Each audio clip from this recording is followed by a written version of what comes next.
Hello, everyone. You're listening to CloudNext, your go-to source for cloud innovation and leaders' insight. Brought to you by GlobalDots. It's 2024, and some security leaders navigate through a labyrinth of complex tools, each promising safety but delivering only more noise. They grapple with ballooning budgets that never seem to cover the escalating costs of securing their digital realms. Teams stretch thin, trying to monitor an ever-growing pile of alerts with no end in sight. But our guest today envisions a different path forward, a path where simplicity, integration and strategic focus replace the chaotic tool-sprawled landscape of yesterday.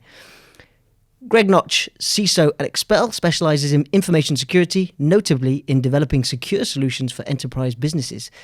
His work spans from establishing the NHL's first information security program, leading SaaS and DevOps transformations, and managing extremely large infrastructure projects. Greg, welcome to the show, and tell us a little bit about yourself and why people should be listening to you. Oh, well, thank you for having me. I'm Greg. I'm the CISO for Expel. I've been doing security for about 10 years, but technology for about 30. And so I've seen a lot of things come and go over that time. So I'm sure you have too. And I think we're at an interesting moment in security, and I think it's going to be fun to talk about that. Yeah, definitely. So you said you've got 20 years of experience. Give us a little bit of a flavour. What are some of the strategic approaches to cybersecurity within organizations? Sure. I mean, my background is an engineering background, so I came up building systems and doing network architecture and things like that. And as I moved towards the business side, I realized like how much of cybersecurity and frankly the rest of technology really is a business problem we're solving. And I think now that moment has always been true, but for cyber is now having that moment as opposed to like the rest of the technology organization. Why do you think cyber came slower or later? Well, it came later. Cybersecurity started in 2013, right? When the Sony breach happened and boards and woke up and was like, oh, this could actually impact my business. So it's a really pretty young part of the technology landscape. And of course, it had its hype cycle where tons of venture capital and tons of investment was made in it. And now we're starting to see that recede a little bit. And as the tide goes out, we're seeing the fruits of our labors. Yeah, you think, because one of the main issues, and I have lots of friends in the industry, there's a few issues actually.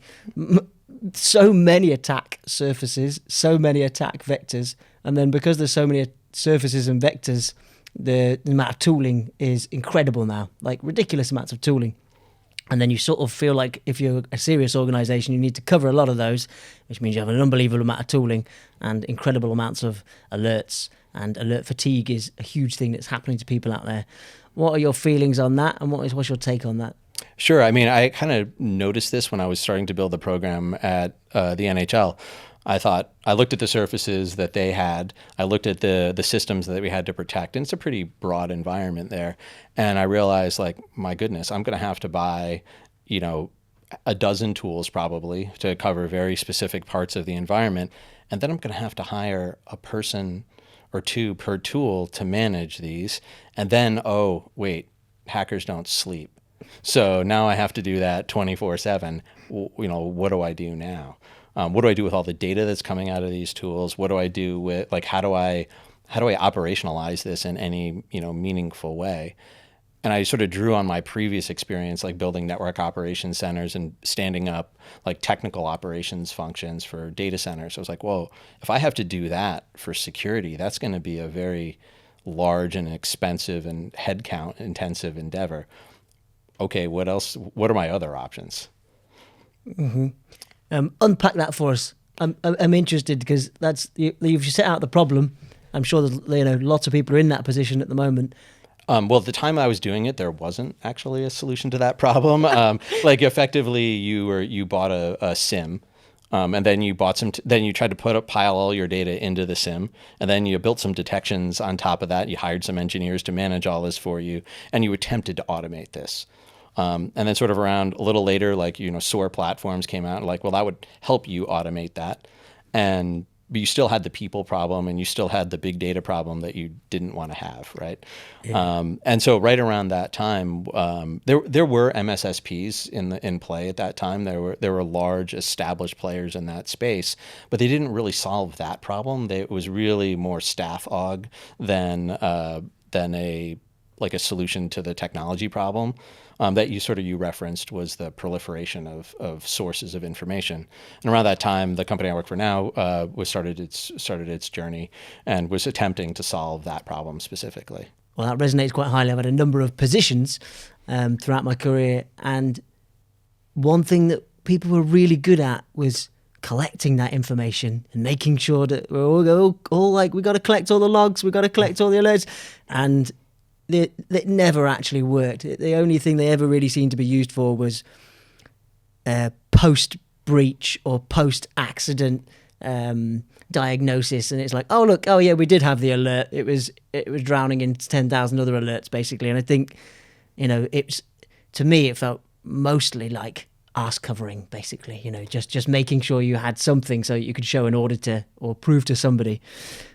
It has a little more of I won't dunk on SIMs quite that hard. There's a little bit of value from the investigative side. It's the compliance for sure. There is the right of boom moment where you're like, I need to know what happened. I need to establish a timeline. And you, of course, can't take all of the signal from that and look at it all the time, even with AI. So that you do need something to go back and refer to, but I think of it like note taking. Like, you got to take good notes, but I don't go back and index my notes, right? Yeah. Like, they're there when I need to go back and refer to something. Yeah, I think about that, and actually it wasn't to nail on the SIM and say that was the problem. I just think getting people to correctly drive one is... It's expensive. You have to hire some expensive and hard to hire talent to really manage a SIM well. So, going back to your problem statement, you set out and you needed an unbelievable amount of budget and you had a different approach to it and all these other things. There will be people in that boat at the moment, and particularly when they have so many bases to cover, and definitely, there's never any budget for anything until after an accident, usually. So what would you say to people who are in that situation of... Well, like anything, you're prioritizing the problem that you're solving. I like to think about solving security problems as taking care of the stuff that's closest to the part of the business that matters. So if I work for a retail company, like, the transaction part is the part that matters, like making sure that a point of sale can happen. If I work for an airline, making sure that people can get on the plane and that the planes can take off and land safely is a extremely important part of that world. And sort of everything else about, like, laptops maybe matters less, so long as that part of the business, continues. Or if you're an online web property, for example, your uptime and your service delivery around how you deliver and keep your content fresh, but also keep the systems that operate it up is your highest priority. So you should focus your security talent and as much of your security efforts internally to that valence of things that are in your environment. And everything else, like, there are table stakes security things that you need to do. Try to externalize that effort as much as possible. I like that. I like the critical path. I mean, it's fairly logical and obviously it makes a lot of sense, but I definitely know, even in myself, and you see it with other people, and I've seen it with my colleagues and superiors and everybody else, you do fall down rabbit holes of looking at things because somebody has deemed it necessary. And that's a lot of a political decision and a lot of political power. And I know a lot of tech people aren't so good at the politics because, well, lots of tech people like to be behind a keyboard and a mouse and do techie things, not battle business politics. And people who are good at politics tend to get their way. What advice would you give to people in that situation? Well, look, I mean, I think a lot of ink has been spilled on, like, the importance of soft skills, even in highly technical roles. I like to think about it this way. If you are working as an individual contributor, as an individual engineer, the scope of the problem, the size of the things you can work on is limited by how much effort you can put in and how smart you are and how much time you put in. But if you manage teams or if you can influence across an organization, the scope of the type of problems you can solve expands. And so if you're the type of person that's jazzed by solving really large, audacious problems, and specifically ones like cybersecurity or for a company or SRE problems, if you're into that, like, you're going to need to figure out how to organize people, organize work, and influence across the org. You can't evade that. It's fine if you want to if you want to maintain being an individual contributor, totally fine. But you're choosing a path there. So if what you want is to lead teams and you want to lead in big scope projects, no way around it. You have to learn to navigate it. Yeah, I totally agree with that, actually. There's, if you want to put your head above the parapet and go somewhere, you're going to have to face those moments. You talked about being jazzed. Previously, you were a entirely technical person, and this is a step out of your technical previous roles. But what got you jazzed then, and what gets you jazzed now? That's a great question.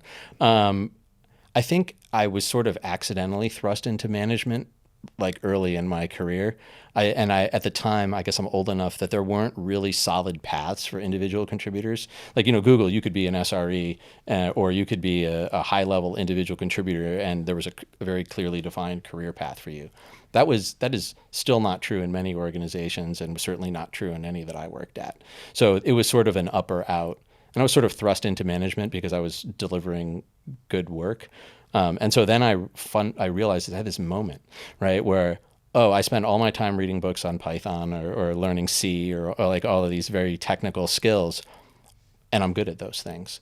But in order to be good at management and good at leadership, I'm going to have to go and put in a bunch of effort into that too. I'm going to read those books, and I'm going to have to go talk to people about the craft of being a leader.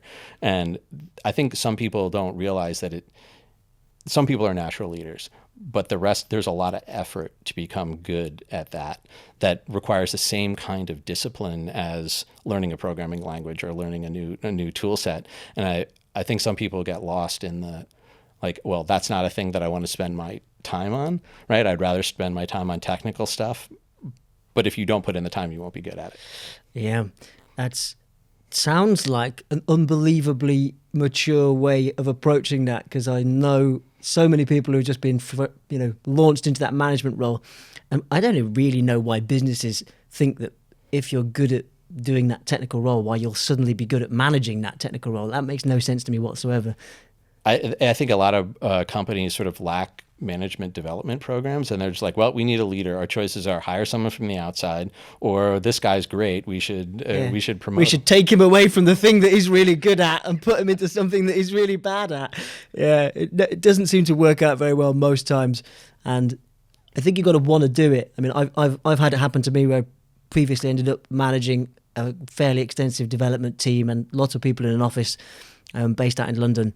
And I just couldn't do anything. And I actually ended up hating it, in all honesty, because it was just too much, basically too many voices complaining. But, you can't, it's not like managing your own problem in your own workspace. You're managing people, which is a totally different skill. Yeah. Any particular top tips for people on those kinds of books who are thinking about jumping into that? A few. I think the manager's path is pretty good for like learning how to become a manager, for learning how to manage work, because I look at managing work and managing people as two kind of separate domains. For managing work, I really like Andy Grove's classic High Output Management, for how to like build process and how to make sure that you're doing the right things. You're not doing more dumb things faster. You're actually like getting the outcomes that you want. There's a ton of and there's a ton of really bad management books out there. So I think wading through that is tough. We won't ask you to nail on the bad ones, but we'll definitely keep the good ones. Unpack your role at the NHL for us. Tell us about it. Sure. So I was hired as a consultant initially to basically fix a bunch of DevOps and SRE problems that they had. They had uptime issues with their public-facing websites and some of their mobile apps, and so I had a background doing that, and so I came in to clean some of that up. And then, you know, I kind of looked around. I had a number of colleagues that worked there that were friends of mine, and they had a bunch of really interesting technical challenges that they needed to solve. And so I went full time, and then I started solving one set of problems, and then after a while, they would just give me another. Every couple of years, they would give me some new like technical challenge. And then I think the classic moment where I pivoted into cybersecurity was right around the time of the Sony breach in 2013. I was like, everyone realized like, oh, cybersecurity is like all of a sudden the C-suite cares. And so I went to my boss, who was the CIO at the time, and I was like, look, you're going to have to go hire someone to run this for you. You're going to need somebody like a CISO. And then they're going to need to buy this set of tools, I think, for us. This is what it sort of looks like. They're going to need a staff that's kind of like this. So you should budget like, you know, something that looks like this, and this is what the organization is going to look like. You should do this pretty soon because it's not going to get better if you don't. And they're like, cool, when can you start? And so that was like this moment of like, well, don't you want to hire somebody who's actually done this before? And so, I mean, a lot of it had to do with I had been there for 10 years at that point, or 8 years at that point. I was a trusted, you know, person within the organization and knew where. Like I knew the important systems. I'd built some of them. I knew how things worked, and so was likely to succeed in building a security program. But it was still that moment of like, oh God, all right, I guess I'm gonna have to do this now. Yeah, and give us a little idea of the feelings of pressure around that, because it's one thing building architecture and maybe the video platform falls over and people can't access the videos for a bit or whatever they do on the NHL site. I don't know, but then being splashed over the news for a cyber hack is obviously a lot more pressure. So how do you navigate that, or what's your feelings around that? I mean, initially utter terror. I mean, like that was the initial feeling. I think that will actually be comforting to a lot of people to hear that. Just honest peril and terror. Yeah, like, okay, this is on me now. I actually thrive in that. Like, I don't think you're a CISO if you don't thrive with some amount of external pressure and you've developed mechanisms for coping with that. But at the time I was like, okay, so now what do I have to do? I put together a very broad plan, but now I have to make it real. And I'm responsible for the outcome.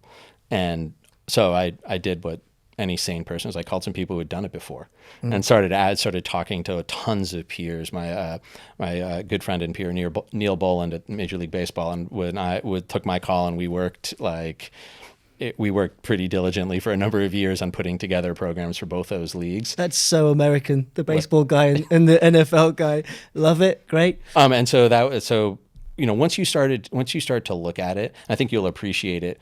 Like all of my thinking came from first principles engineering thinking about, well, how should you build a security program, and how, if you were gonna build something, how should it work? And then that did not survive contact with what existed in the market, which is I think what I was talking about earlier. It's like, oh well, what do you mean? I have to build a SIM and then I have to build a SOC? Like, that's terrible. What else? What other options are there? And I think that was the genesis of my thinking about maybe the way to solve this is I can build something bespoke. I can build something that's a little more aligned with the business, because at the time the security tooling that was available wasn't great. What were some of the outputs of? So when you had that conversation, sorry, I forget the guy from the. Oh, and Neil, yeah. Was there something that came out of that where you thought, oh wow, I was really way off the mark, or was there something that came out of that with it? Would be advice to somebody else who's in the same position where they're just starting to build out their own SOC teams and things like that? Well, I think now you wouldn't have to phone a friend in that way. Like, it's a little bit better defined.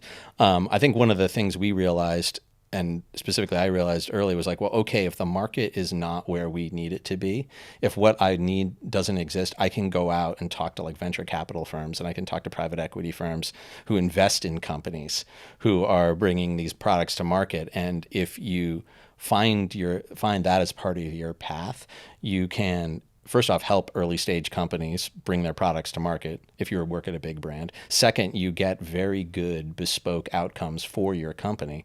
And so the two of us and others, we just built our programs on the back of early stage startups who were solving the business problems we had, as opposed to like telling us how to solve the cybersecurity problems as they saw them. And I think that's that would be my piece of advice, is if you can find your way to enter the ecosystem that way, you can deliver very high quality programs at a much lower cost.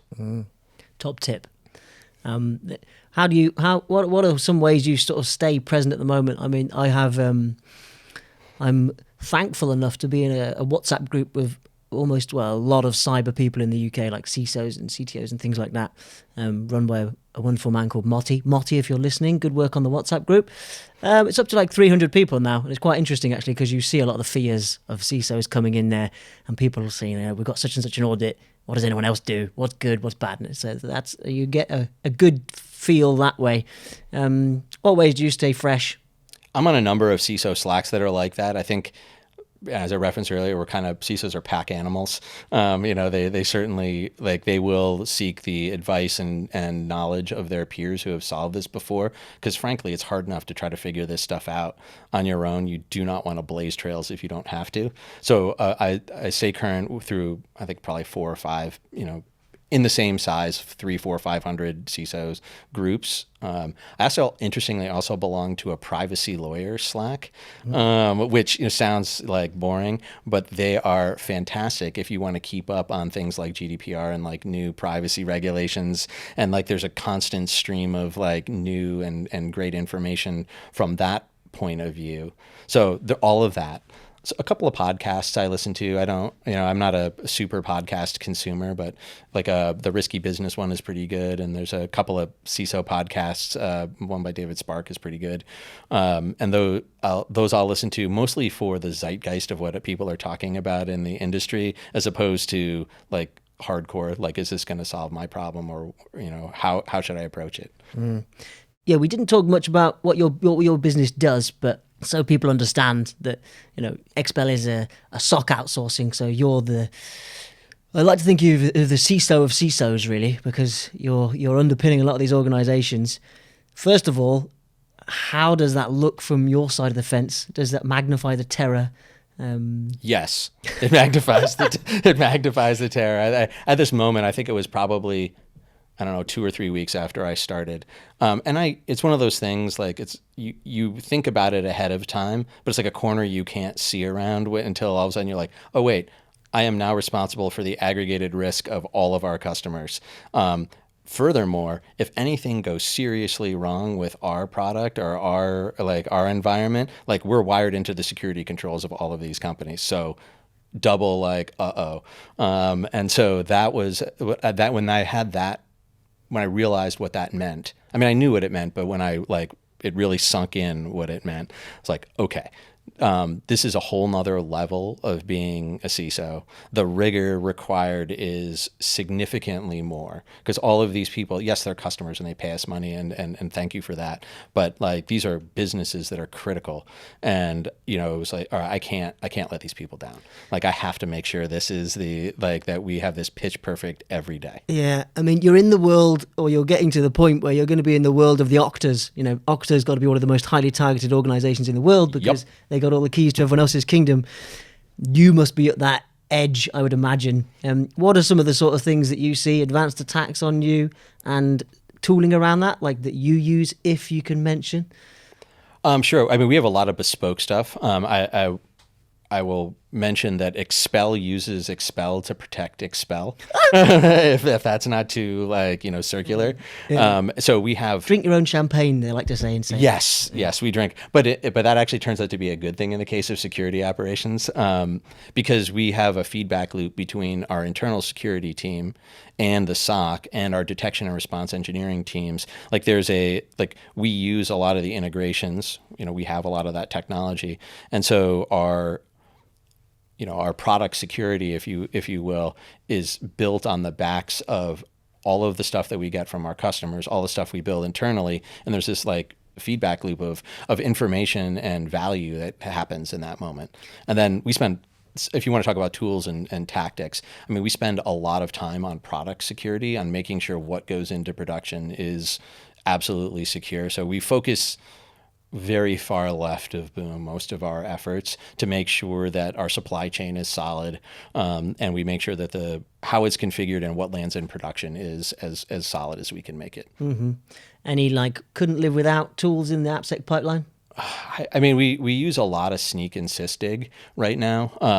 Look, every security tool has good things and bad things, and there are things that I love about those tools, and then there are things that make them hard to operationalize. And I think there's no dig on any of them. It's just there's things that I wish were different.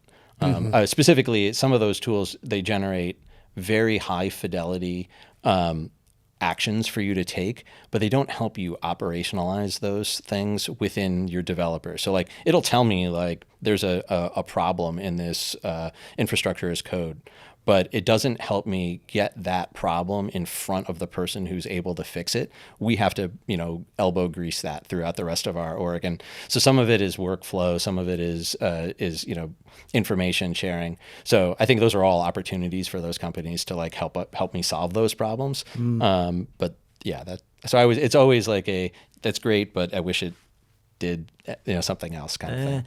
Interesting. Yeah, I work with a lot of tech startups that are coming out of Israel, and I see lots of motions towards that, particularly around alert prioritization and automatic workflows. Just based on, because you can know who did things, because you can see a pull request, you can see which user it's related to. So actually, you know who did the thing, so you can find them back. But I think that's coming. I think that's it's just a matter. I mean, look, what's going to happen now is we had a lot of point products. Like very narrow solutions to problems that have happened, and that's in response to the stimulus of the environment. It's like, oh, we found a risk. Here's a solution. It's kind of complicated to implement. Here's a company that does it. To now, like the funding environment plus just general business consolidation will cause those things to consolidate. Right? Like you won't buy a tiny, very narrow tool. You'll buy a bundle of them that are all from the same company. And then that gives you the opportunity for a workflow. Yeah. We seen that happening for a little while because it was cloud workload protection platforms, and then there was cloud security posture management platforms, and then there were cloud. Now it's just Wiz, right? And now it's just Wiz. Well, they did seem to win that battle quite nicely. But yeah, I think there'll be definitely a merging of that for sure. In the AppSec world, all those CI/CD pipeline tools, for sure, a huge overlay. Brings us nicely to other predictions. So you're predicting that those things are going to become amalgamated. Anything else for 2024 and beyond? Yeah, I think 2024 will be the year of the roll up in security. I think funding environment makes that happen. I think we see. It's the year the CFO shows up to security programs. I think that's true. CFO showing up in businesses across the board, but it's the year where they will ROI and value and like what are the outcomes that we're spending money on is going to get scrutinized pretty much in any business now. We see it pretty much all the CISOs I talk to are like, well, my budget's not rising 10% year over year like it has previously. It's either flat or slightly down, but the risks aren't going away, and in fact they're increasing. So I think the buzzword is efficiency, right? Like how are people going to drive efficiency through their security programs, which is a thing CISOs really haven't had to work on before. They were always like, yep, new thing, spend more money, do the thing, as opposed to now it's like, well, what are you going to take out, or what thing can you use that you already have? I actually think it's a great conversation because you can't grow security like that 10% year over year. It's crazy. No, and you would be expected things to roll into packages eventually as well. That for sure. I mean, and your strategics like Palo and Microsoft are already doing this, right? I think the moment where it'll become real for folks is when. It's already happened, actually, in a bunch of Fortune 50 and up cases where the CIO is like, well, we bought Office 365 with E5. So like, here's all your security tools, like figure it out, because there's no more budget, or your budget is significantly curtailed because of that. And I think that's a moment where you're really going to have to be able to, like, back to the influencing and managing part, like, well, no, that's cool, but we need, there's other capabilities we need that Microsoft isn't selling us or Palo Alto isn't selling us. Yeah, that makes sense. And there'll be streams of salespeople happily there to navigate people through that. Of that much, if they can, for sure. Of that much, I'm totally confident. One thing that's for sure going to happen is the tempo of attacks are going to increase. either powered by AI, ML, or whatever you want to call it. Great news.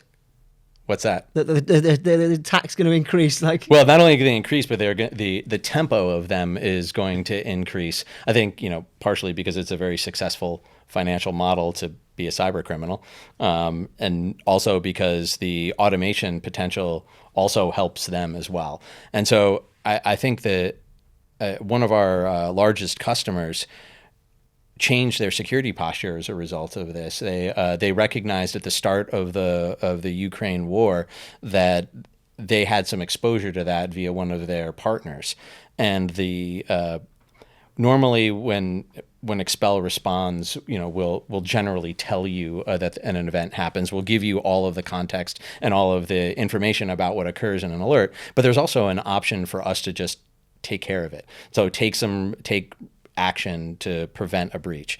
And so, that takes the form of like contain this laptop, isolate it from the network, or remove it from the environment. And they changed their entire posture from, hey, just tell us about a problem, give us all of the information and we'll respond to it, to, you know what? No, these attacks are now happening so quickly. We need you to go weapons hot and contain this stuff. Don't even tell us about it after the fact. And I think that just illustrates like CISOs and other in high risk environments are already like, you know what, we need to go as fast as we possibly can. And I think that's only going to increase in 2024 when all of a sudden you'll have an automated attack that attacks huge numbers of people in your company all at once. They'll look like targeted attacks, but it'll actually be 50 people targeted at once. Yeah. And the really terrifying 2024 AI doom prediction for me is we just saw a news story yesterday about this where deepfakes are being used to impersonate the CFO. Or deepfakes are being used to impersonate actual people. And in a world where you rely on identity, like if you use Okta or any of those IDPs, if you rely on identity in any way, how do you validate that the person on the other end is that person? Can they enroll a new phone? Like, how do I check to make sure you're you? And if you can fake that via video or voice, because we're not in the same time zone, like at some point, like, how do I make sure that you're not just a threat actor who grabbed a piece of video of me off the internet and is now telling my CEO to like turn off our security controls, right? Like, or to the CFO to wire money for something like terrifying. Great story. And I think there was more than one person in that Zoom room when the person transferred the money, and it turned out the only real person in there was the victim. Basically, there was a whole bunch of deepfakes all in one Zoom room together. Right, and like this is day one of that. Now imagine that at scale. Yeah, it's already a service you can buy on the dark web, but imagine it's only going to get better. This is the 1.0 of that stuff. I think we're in for a fun year. That's terrifying and exciting.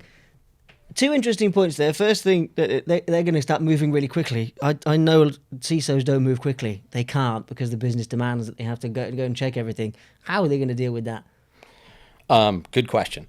I don't know, but I can speculate. If you get the basics right, you can solve 99% of the problems that you'll have. And so hopefully what will happen is enough consolidation in tools and enough consolidation in sort of the table stakes security stack will be sort of off of your field of view so that you actually will have the money and the attention span, frankly, to try to tackle these.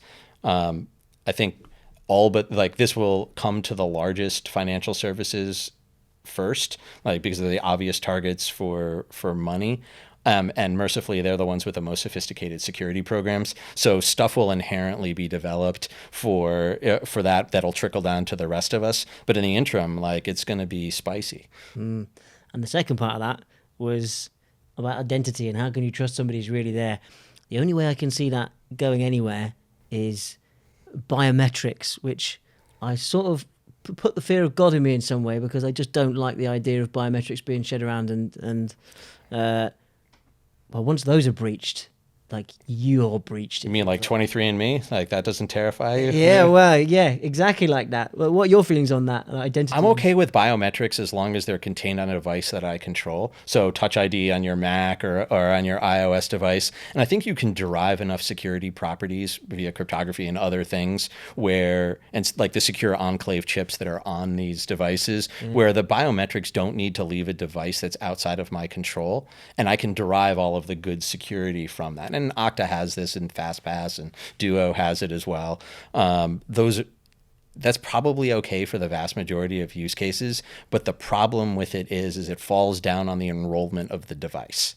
When you say, "Hi, I lost my phone and I need to enroll a new device to a service desk employee in Bangalore," like how are they supposed to know, like, oh, you're a deep fake of Greg, and like, no, you can't enroll that device, because once that device is enrolled, I mean, that's how Facebook got breached, that's how Okta got breached. Like those device enrollment hacks are big, so terrifying. I think that there's going to be services, and there already are, for like truly validating someone is who they say they are. Like, hey, walk over there and take a book off the shelf and show me your government ID, and all of the things that would be very hard to deep fake in real time. Information that maybe code, like pre-shared code words or other ways to validate pre-enrollment. Oh, it's cool. It'll be like spies in wartime. It's cold this time of year in Russia, isn't it? Yeah. Listen, from a cryptography perspective, there's almost nothing more secure than a one-time pad. Yeah, interesting. Well, that's some sort of semi-frightening and some things to look forward to. But, hey, at least you're in the right business. You're not going to be out of work, and anybody in the security profession is definitely not going to be out of business. Yeah, you want to be selling shovels in the gold rush. Yeah, that's... Our CIO says the exact same thing. Oh, really? Yeah. Sorry. It was on our sales kickoff, the gold rush, and that's what we do with the shovel sellers. If you could go back in time and give yourself one piece of advice, what would it be? Either to avoid something or just... So that's always a fun question. I think a couple of things. First, I would tell my younger self to spend much more time on the soft skills and the relationship skills earlier, because they pay a lot of dividends, right? Like having that ability to influence people and outcomes. I mean, it's a learned skill, and I wish I had done it earlier. I think the other thing that I probably wish I had done was focus on cybersecurity a little earlier than I did. Like while I was still much more technical. I don't know if I'd need a DeLorean for that timeline to be like that. I honestly wish I had gone deep on application security, when it was new, while I was still had time to be like deeply technical. I find that stuff very interesting now, and I feel like it's an important part of the future. Yeah, I also completely missed the boat with AppSec, really. I have a tangential sort of an understanding of it, and I think it's a very interesting space because, well, most of the stuff that is hackable comes out of that pipeline. You totally understandable why people want a software bill of materials these days. And totally. I mean, when I want to go, one of the things I actually do when I want to take a break from my day job is like, I still like to write some code now. Oh, it's so relaxing. Yeah, I enjoy it because it doesn't matter. It's never going to production. Yeah. But one of the other things I tinker around with is Burp Suite. I don't know if you. Yeah. And I realized how much time it would take me to be bad at that. It's like golf, right? Like it would take me, months and months and months of continued practice to be bad at this, and then you realize how the people who are really good at it are, their chef's kiss awesome. Yeah, the Burp Suite, in case anyone doesn't know, is packet sniffing, I would say. It's more like manipulates the interaction between your browser and some web service or some API. It sits in the middle and it lets you fiddle with the bits and try to break stuff. Yeah, that was a much better description. That's why you're the CISO of CISOs. Yeah, I worked with a guy who was our information security manager at a newspaper company in the UK. And he was always fiddling with Burp Suite and doing stuff and proving that stuff could be done. He was deep with the Burp Suite. He was one of those guys where you sort of bow down. We are not worthy for your Burp Suite skills. Yeah. Let's talk about tool sprawl. All right, perfect. Let's talk about tool sprawl. I mean, look, like we were talking before, like there's a base of problems, like a standard of care that are sort of native to every security program. You have some sort of endpoint product. You have some sort of mail security product. You have, probably if you have cloud environments, you have some basic cloud tooling. So you already are 3 or 4 there. If you have on-prem infrastructure, you got firewalls. If you have, so those are like your core, let's say 4 or 5 things, 4 or 5 technologies.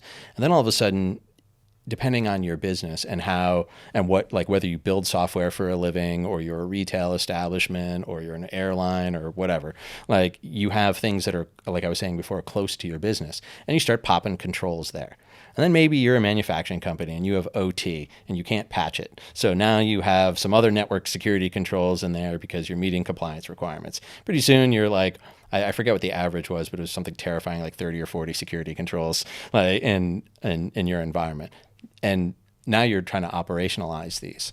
Back in the day, it used to be, the adage was, for every tool you buy, you need a head to manage it, and or at least maybe half of one, or sometimes more.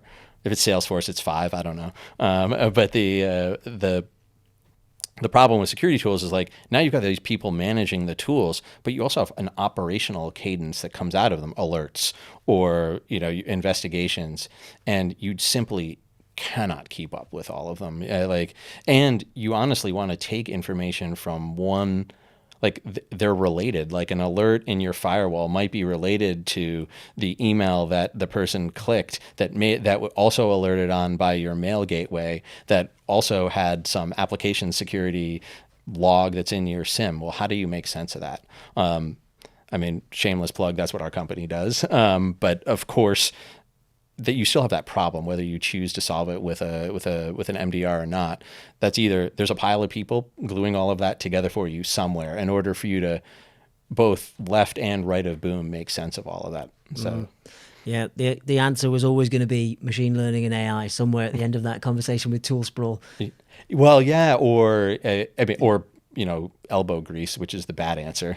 It's like, okay, I'm going to just get a bunch of people to grind this out like we did with Knox in the 90s. So yeah, we're in the business of talking to people about these things. We're shameless. We're resellers of those sorts of technologies as well. But we have lots of conversations around that, and having day one conversations with people that are about to start building a NOC from scratch, and talking about you need to follow the sun head count and all those other problems, which means, plus they're on holiday, so it ends up being 6 head count and that whole story, which is a real story. But people still happy to do that, or still really keen to go and do that. What are your thoughts on that? I mean, you obviously need your own security team, because someone's got to handle the alerts that can't be done by a managed detection response team, because managed detection response teams can only do so much, because otherwise they'd just be working for you and they wouldn't be a service. Right. Where's the line? I think, well, that is the question. And your choice, one of your main choices as a CISO, and sometimes maybe even above that in like the executive suite, is how much, like, where do you draw that line for your program? My opinion is anything that's not close to the operation of your business, you should get off your balance sheet, either via insurance or externalization with a provider. Like, you don't want people doing low value work for you. You do this in the help desk. You do this in other parts of IT operations. You certainly do it in DevOps and SRE land. Like, you pay pager duty. You don't have someone staring at a like a monitoring solution, like, well, wait, did that green light turn red? Like, you don't do that in other parts of your business. Like, gosh, why would you do it? Unless you're SpaceX and you're launching rockets and you have a bunch of people like that need to stare at glass, like, you should not do that unless you really have to. Yeah, I very much like the pager analysis. I'll be using that in the future. You also talked about, we can't mention the companies, but you have some very large tier 1 companies. Anything interesting you can tell us, or war stories, maybe not even related to Expel, but about an incident or about just around your security career. We've found from experience that people basically love a good war story of any description. I think hearing your pain makes people feel better about their lives. So anything from the trenches. Oh, this is a fun one. So we were installing a brand new security tool, and the security tool it was a like a SACE product. So it would sit between people and their web browsing and people and the applications that they access. So think like Netscope or Zscaler. And so we turned it on, and it had this feature where it had a threat intelligence built into it. So it would look at breach data and say like, oh, look, these are breached email addresses or breached accounts. A bit like I've been pawned. Yeah, exactly. But early, but it was built into the product. So you would see like, it would show you like, hey, this endpoint and this user looks like they have a compromised credential. Like you should tell them to go change it. And so we turn this thing on and it lights up, right? And this one particular user had, had their credential. It looked like they had their credentials compromised. We're like, all right, cool. We'll start an investigation, make sure that it wasn't compromised. Well, it turns out that we had MFA everywhere, so that credential actually wasn't compromised. And so the account that was compromised was somebody else who had used the laptop for their personal email, and that's we picked up the email address of the person who had used used this laptop. Well, it turns out the breaches that those email addresses were found in were the adult friend finder and the Ashley Madison breach. Oh, nice. And the person whose email address was compromised was the spouse of the person who of the employee. That's a good one. Yeah. So now you have this like amazing like, well, do you tell them like this amazing moment of like, and I remember talking to the vendor who sold us the tool, and I was like, this is probably one of those unintended consequences for like inbound threat intel, and maybe you want to think about like this, like maybe constraining that to like work emails and like not like some random Yahoo address or something that's in there. Nice. Yeah, there was I can't remember them all, but I've definitely heard a good few stories around those hacks over the years. There was some. Yeah, it's just like they're gifts that keep on giving. Because it puts you in like the problem with a lot of these security tools is it gives you information that is hard to action on at times, right? You're like, well, this is now turned into. Like I have to correlate it with a bunch of other information to generate a good security outcome, and then the so what of it becomes a problem to work on.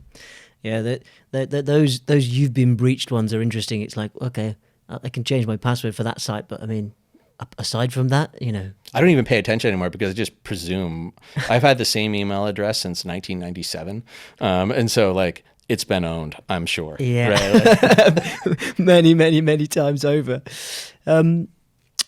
Great. I mean, we're coming to the close of the show.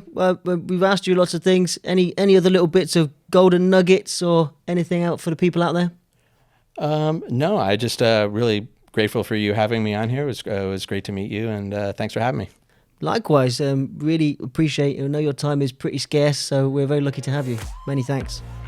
This episode was produced and edited by Daniel Ohana and Tomer Mulvidsson. Sound editing and mixed by Bren Russell.